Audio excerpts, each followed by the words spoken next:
नमस्कार, आपके साथ मैं हूं सबीना तामंग देशमुख। दुनिया की सियासत एक बड़े बदलाव के दौर से गुजर रही है। जिस अमेरिका को लंबे वक्त तक दुनिया का सबसे बड़ा और ताकतवर नेता माना गया, उसके वर्चस्व को अब खुली चुनौती मिल रही है। इस बदलती वैश्विक तस्वीर के बीच एशिया के दो सबसे बड़े और प्रभावशाली देश भारत और चीन एक बार फिर करीब आने के संकेत यहां पर दे रहे हैं। इसे सिर्फ कूटनीतिक मुलाकात नहीं कहा जा सकता जिसका जिक्र हम करने जा रहे हैं, बल्कि ये उस बड़े बदलाव की आहट है जो आने वाले सालों में दुनिया की दिशा तय कर सकती है। नई दिल्ली में हुई भारत चीन रणनीतिक वार्ता ने यही संकेत दिया कि अब टकराव के आगे बढ़कर सहयोग की राह तलाशने की कोशिश हो रही है।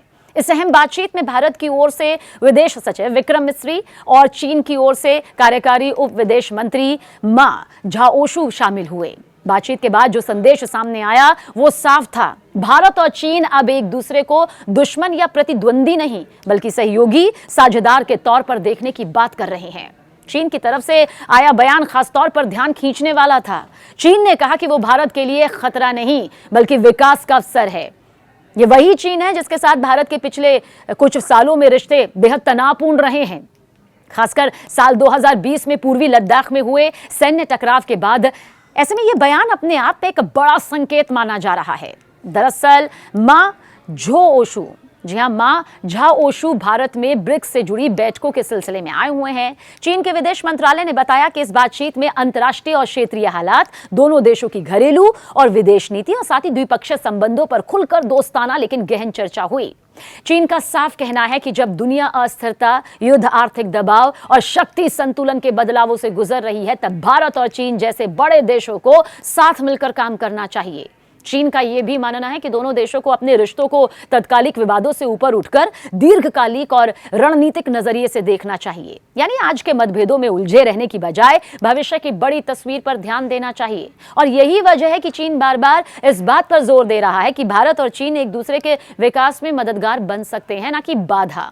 चीन ने यह भी कहा कि आपसी विश्वास को मजबूत करना समय की जरूरत है। सहयोग के नए रास्ते खोले जाएं और जहां मतभेद हो उन्हें टकराव की बजाय बातचीत और समझदारी से संभाला जाए।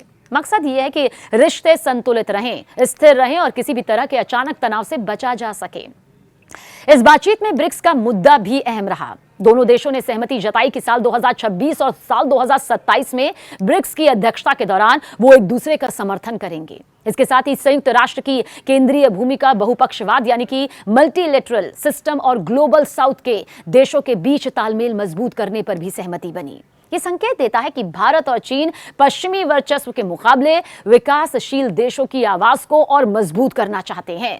अब सवाल ये उठता है कि भारत ने इस दोस्ती और सहयोग के संकेतों पर क्या रुख अपनाया। देखिए, भारत के विदेश मंत्रालय ने इस वार्ता को व्यापक और रचनात्मक बताया। भारत ने माना कि बातचीत में द्विपक्षीय ही नहीं बल्कि क्षेत्रीय और वैश्विक मुद्दों पर भी गंभीर चर्चा हुई। खासतौर से इस बात पर फोकस रहा कि दोनों देश अपने रिश्तों को आखिर कैसे स्थिर और मजबूत बना सकते हैं।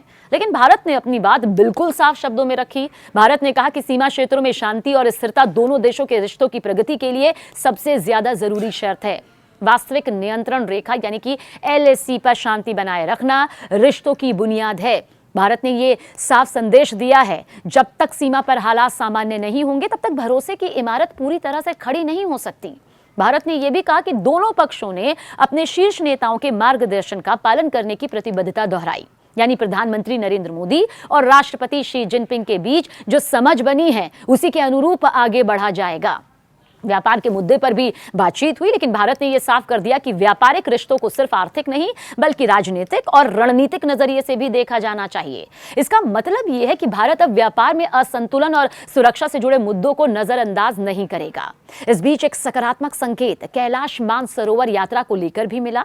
विदेश सचिव विक्रम ने इस यात्रा को दोबारा शुरू होने पर संतोष इस पर जाहिर किया और उम्मीद जताई कि आने वाले वक्त में इसका दायरा और बढ़ेगा। ये धार्मिक और सांस्कृतिक जुड़ाव का बड़ा प्रतीक माना जाता है जो लोगों के बीच विश्वास बढ़ाने में मदद करता है।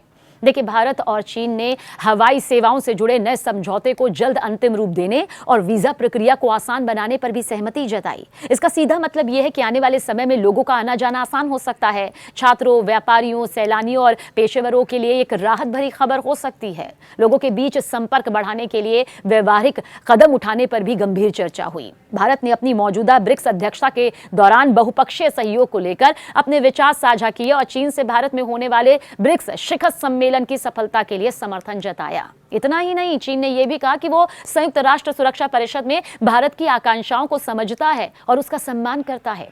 देखिए, ये बयान भले ही औपचारिक लगे, लेकिन कूटनीति की भाषा में इसका अपना महत्व है। वार्ता के दौरान दोनों पक्षों ने यह भी स्वीकारा कि पिछले कुछ महीने में रिश्तों में सकारात्मक प्रगति हुई है और इसलिए ये अहम है क्योंकि 2020 में पूर्वी लद्दाख में सैन्य गतिरोध के बाद रिश्तों में गहरा तनाव आ गया था। कई स्तरों की बातचीत और सैन्य वार्ताओं के बावजूद भरोसा पूरी तरह से बहाल नहीं हो पाया था।